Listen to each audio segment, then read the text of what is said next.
20 दिसंबर 1968 को एक नौजवान कपल गाड़ी में अपनी पहली डेट पे निकला था। उनको प्राइवेसी चाहिए थी, इसीलिए उन्होंने कैलिफोर्निया में हरमन लेक की तरफ गाड़ी मोड़ दी। गाड़ी में 16 साल लड़की बेटी लू जेनसन और 17 साल का लड़का डेविड फ्राडे दोनों इस बात से बेखबर थे कि एक अजनबी आदमी इनका पीछा कर रहा है। अभी वो लेक हरमन के पास रुके ही थे कि पीछे से अजनबी गाड़ी आई, जिसमें बैठे शख्स ने डेविड और बेटी को गाड़ी से उतरने का कहा।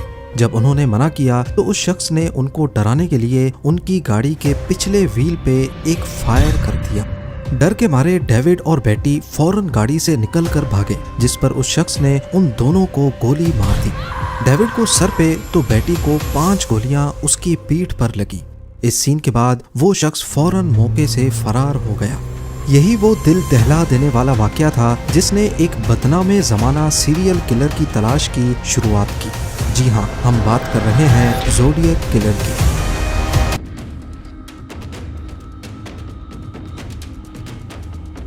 ज़ोडिएक किलर 20वीं सदी के सबसे डरावने सीरियल किलर्स में से एक है। 1960s और 70s के दरमियान उसने अपने खौफनाक हमलों से पूरे सैन फ्रांसिस्को को डरा रखा था। वो अखबारों और पुलिस वालों को लेटर भेजता, फख्र से अपने कत्ल का एतराफ़ करता और उनको सुलझाने के लिए पहेलियां भी भेजता था। अपने पहले 2 मर्डर करने के बाद वो 6 महीनों तक चुप बैठा रहा, लेकिन फिर दोबारा से नमूदार हुआ एक दूसरे मर्डर केस के साथ।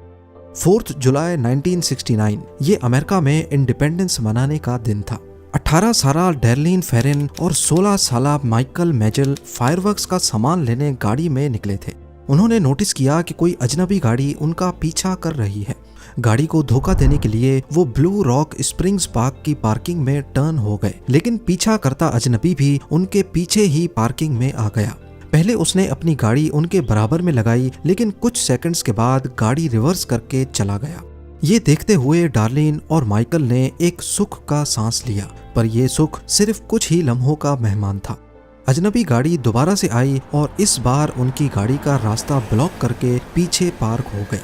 उसमें से एक शख्स निकला जिसके हाथ में एक पावरफुल फ्लैश लाइट थी, जो उसने डार्लिन और माइकल के मुंह पे मारी।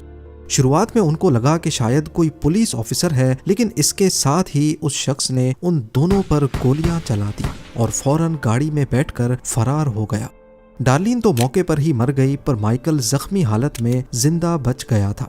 कुछ देर बाद पास मौजूद 3 बच्चों ने पुलिस को बुला लिया। माइकल ने कातिल का चेहरा देख लिया था, जिसकी मदद से पुलिस ने बाद में कातिल का स्केच बनवा लिया। इस वाक़े का सबसे हैरान कुन मरहला ये था कि उसी दिन कत्ल के बाद रात के 12:40 पर वेलियो पुलिस डिपार्टमेंट को एक अजनबी शख्स की कॉल आती है, जो वो किसी फ़ोन बूथ से कर रहा था, पर उसने कुछ बोलने से पहले ही फ़ोन काट दिया। ये ज़ोडिएक किलर की जानिब से पुलिस को की जाने वाली सबसे पहली फ़ोन कॉल थी। करीब 1 महीने के बाद 1 अगस्त 1969 को ज़ोडिएक किलर ने 3 अलग अलग न्यूज़पेपर्स को लेटर लिखे। उसने लेटर में लेक हरमन में हुए मर्डर्स और इंडिपेंडेंस डे पर ब्लू रॉक स्प्रिंग्स पार्क में मरने वाली लड़की के कत्ल की जिम्मेदारी भी कबूल की।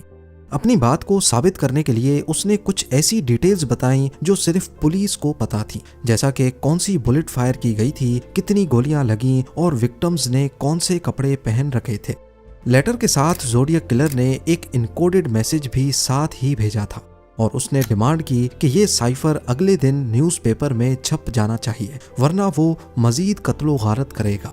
ये इनकोडेड साइफर इंटेलिजेंस एजेंसीज को डिकोडिंग के लिए भेज दिया गया, लेकिन फिलहाल ये साइफर क्रैक ना हो सका। अगले दिन न्यूज़पेपर में साइफर पब्लिश होने के बाद सैन फ्रांसिस्को से ताल्लुक़ रखने वाले एक कपल ने इस साइफर को उसी दिन क्रैक कर लिया।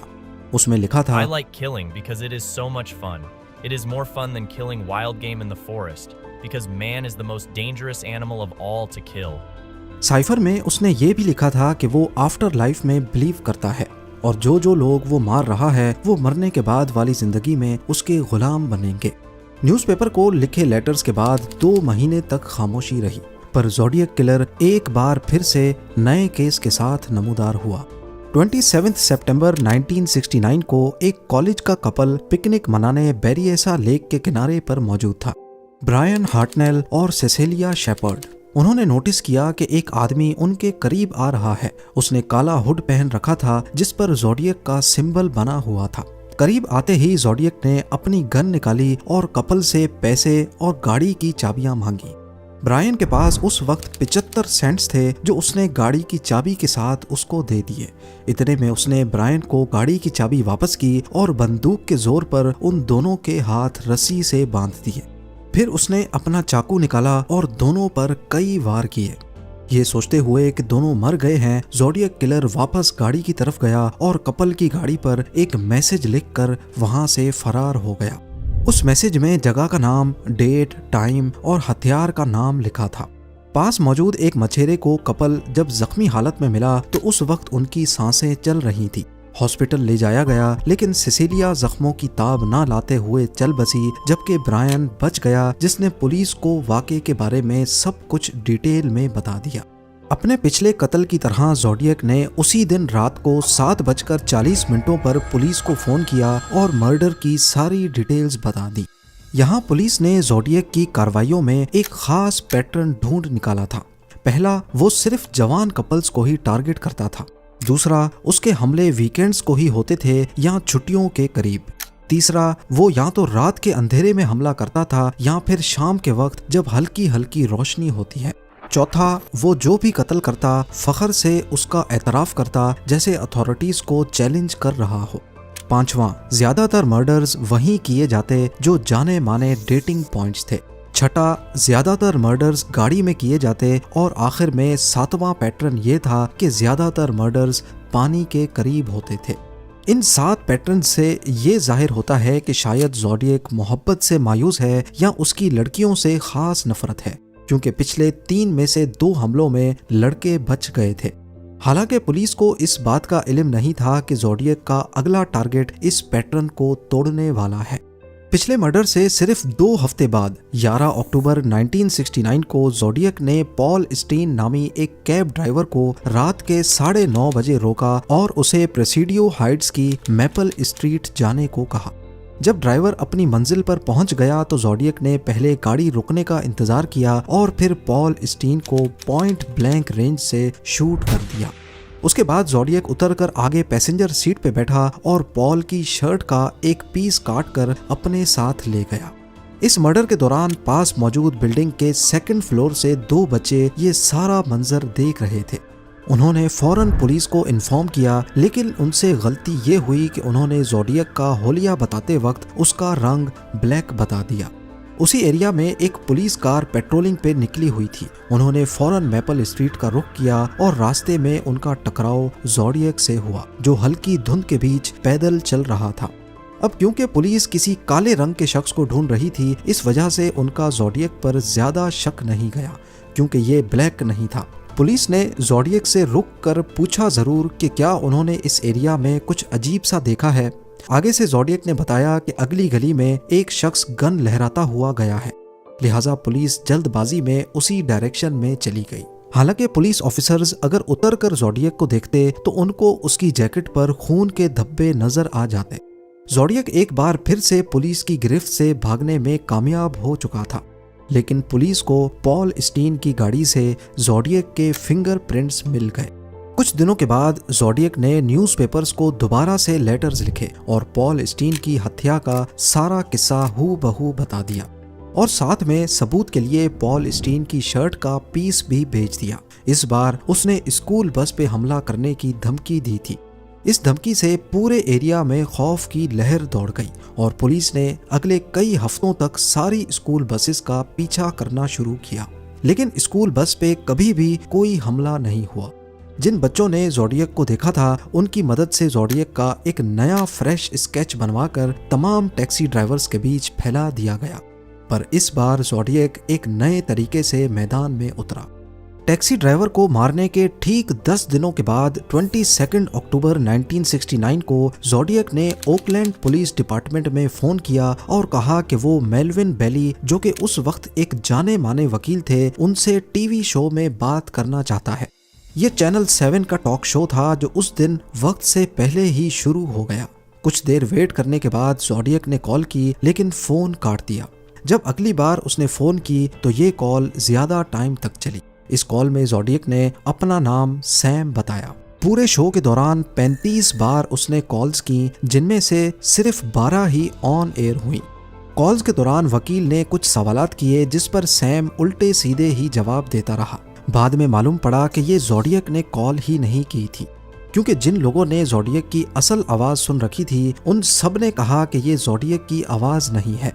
इन्वेस्टिगेशन से मालूम पड़ा कि ये कॉल नेपा स्टेट हॉस्पिटल में मौजूद किसी मेंटल पेशेंट ने की थी। टीवी शो ड्रामा के चंद हफ्तों के बाद न्यूज़पेपर्स को ज़ोडिएक की तरफ से 2 और लेटर्स रिसीव हुए। इन लेटर्स के बीच में एक इनकोडेड साइफर था जो वो न्यूज़पेपर में दोबारा से पब्लिश करवाना चाहता था। पहला साइफर, जो कि एक ही दिन में क्रैक हो गया था, इस बार वाला काफी ज्यादा मुश्किल था, जो अगले 50 सालों तक डिकोड नहीं हो सका। चंद साल पहले 2020 में 3 कोड ब्रेकर्स ने कंप्यूटर सॉफ्टवेयर की मदद से इस साइफर को डीकोड किया। इस साइफर में ज़ोडिएक ने अपने बारे में तो कुछ नहीं बताया, ना ही और कुछ इंपॉर्टेंट क्लू दिया, बल्कि ये जरूर कहा कि टीवी टॉक शो में कॉल करने वाला कॉलर मैं नहीं था। जबकि साइफर के साथ जो लेटर उसने न्यूज़पेपर एडिटर के नाम लिखे थे, उसमें पुलिस को आखिरकार एक क्लू मिल ही गया। वो इस बार पुलिस को धमकी दे रहा था कि उसने एक बॉम्ब बना लिया है जो उसकी बेसमेंट में पड़ा है। कई पेजेस पे लिखे इस लेटर में काम की सिर्फ यही एक चीज थी। अगर वो वाकई सच बोल रहा था तो इसका मतलब ये हुआ कि ज़ोडिएक किसी अपार्टमेंट में नहीं बल्कि घर में रहता है जहां बेसमेंट हो सकती है। और उस वक्त बेसमेंट्स बे एरिया में इतनी कॉमन नहीं थी, यानी ज़ोडिएक बे एरिया में नहीं रहता। अपने घर में बेसमेंट का बताकर शायद ज़ोडिएक ने एक गलती कर दी थी। इन लेटर्स के 5 महीने के बाद 22 मार्च 1970 को ज़ोडिएक ने हाईवे 132 पे कैथलीन जॉन्स नामी खातून को किडनैप करने की कोशिश की, लेकिन खुशकिस्मती से वो जान छुड़ाकर भाग निकली। जब पुलिस ने कैथलीन को ज़ोडिएक का स्केच दिखाया तो उन्होंने फौरन उसको पहचान लिया। अगले 4 सालों तक ज़ोडिएक कई लेटर्स और साइफर्स भेजता रहा। किसी में वो मर्डर्स की डिटेल बताता तो किसी में मूवी के रिव्यू लिख देता था। एक लेटर में उसने बॉम्ब की लोकेशन भी बताई, लेकिन उस लोकेशन पे पुलिस को ना ही कोई बॉम्ब मिला, ना ही कभी कोई धमाका हुआ। उसका आखिरी लेटर 30 जनवरी 1974 को रिसीव हुआ, जिसमें उसने अपने मर्डर का स्कोर कुछ ऐसे लिखा था: मी 37 SFPD 0, यानी मैंने 37 मर्डर्स किए हैं, जबकि सैन फ्रांसिस्को पुलिस डिपार्टमेंट का स्कोर 0 है। पर पुलिस का कहना था कि ज़ोडिएक एग्जेजरेशन में ज्यादा नंबर्स बता रहा है, जबकि उसके तरीके से किए जाने वाले मर्डर्स की तादाद सिर्फ 5 है। पुलिस और दीगर लॉ इन्फोर्समेंट एजेंसीज जैसा कि CIA ने ज़ोडिएक के बिहेवियर और उसके कत्ल करने के तरीकेकार पर गहरी रिसर्च करने के बाद ये नतीजा निकाला कि ज़ोडिएक कोई मामूली इंसान नहीं बल्कि मिलिट्री ग्रेड की नॉलेज रखता है। क्राइम सीन से मिलने वाले फुटप्रिंट्स भी जिस जूते के बताए जा रहे हैं वो विंग वॉकर है, जो नॉर्मली किसी मिलिट्री स्टोर पर मिलते हैं। इसके अलावा क्रिप्टोलॉजी और साइफर का एक्सपीरियंस भी हो सकता है इसने मिलिट्री में रहने के दौरान हासिल किया हो। अब क्योंकि पूरे अमेरिका में ज़ोडिएक किलर ने खौफ तारी कर रखा था और उसको खासी अटेंशन भी मिल रही थी, और इसके बीच कई लोगों ने अटेंशन पाने के लिए ज़ोडिएक होने का झूठा दावा भी किया, जिससे असल ज़ोडिएक की तलाश पुलिस के लिए और ज्यादा मुश्किल हो गई। शुरुआत में पुलिस का शक आर्थर ली एलन नामी शख्स पर गया। काफी सारे सबूत आर्थर के खिलाफ जा रहे थे। एक तो ये कि उसका मिलिट्री बैकग्राउंड था, दूसरा उसके पास से एक घड़ी मिली जिस पर ज़ोडिएक लिखा था और लोगो भी बना हुआ था। लेकिन ना ही आर्थर की हैंड राइटिंग और ना ही फिंगरप्रिंट्स ज़ोडिएक से मैच हुए। कई साल तक पुलिस की कस्टडी में रहने के बाद वो 1992 में मर गया। पुलिस का दूसरा सस्पेक्ट रिचर्ड गाइकोस्की नामी शख्स था, क्योंकि उसकी शक्ल ज़ोडिएक से मिलती थी, लेकिन इसके अलावा उसकी हैंड राइटिंग और फिंगरप्रिंट्स ज़ोडिएक से मैच नहीं हुई। इसी तरह पुलिस ने टोटल 50 लोगों को शक की बिना पर उठाया, लेकिन उनमें से कोई भी ऐसा मुजरिम नहीं था जिसकी सारी प्रोफाइल ज़ोडिएक से मैच करती हो। बेशक इस केस को हद से ज्यादा शोहरत मिली, लेकिन ज़ोडिएक किलर की असल शनाख्त जुर्म की दुनिया में आज तक एक मिस्ट्री बनी हुई है कि आखिर ज़ोडिएक कौन था, उसने क्यों इतने लोगों का मर्डर किया और लाइफ आफ्टर डेथ वाली कहानी से हटकर उसका असल मकसद क्या था।